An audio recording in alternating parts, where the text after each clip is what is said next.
Hi friends, அனைவருக்கும் வணக்கம். Welcome to பசுமை தமிழ். இன்றைக்கி நம்ம சேனல் அதை பற்றி பார்க்க போகிறோன்னு பார்த்தீங்கன்னா, ட்ராகன் ஃப்ரூட் சாகுபடி பண்ணுறதுக்கு எந்த வகையான மண் கரெக்டாக இருக்கோ, எந்த மாதிரி காலநிலை நம்மளுக்கு செட் ஆகுங்கிறத பற்றி பார்க்க போகிறாங்க. ஃபஸ்ட்டாக நீங்கள் ட்ராகன் ஃப்ரூட் சாகுபடி பண்ணுறதுக்கு முன்னாடி மண்ணோட தரத்தை செக் பண்ணிக்கோங்க. பிஹெச் லெவல் 5.5லேருந்து அதிகபட்சமாக 7 வரைக்கும் இருந்தால் அந்த இடத்துல ட்ராகன் ஃப்ரூட் சாகுபடி பண்ணலாங்க. ட்ராகன் ஃப்ரூட் சாகுபடி பண்ணுற இடத்துல பார்த்திங்கன்னா தண்ணி எப்போவுமே தேங்கி நிற்காத மாதிரி பார்த்துக்கணுங்க.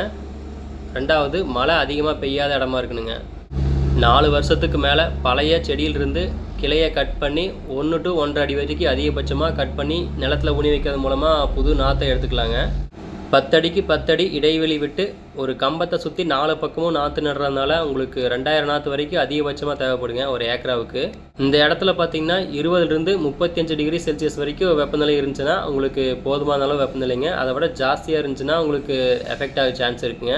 மேலும் இது போன்ற தகவலுக்கு நம்ம சேனலை சப்ஸ்கிரைப் பண்ணி ஃபாலோ பண்ணிக்கோங்க. நன்றி, வணக்கம்.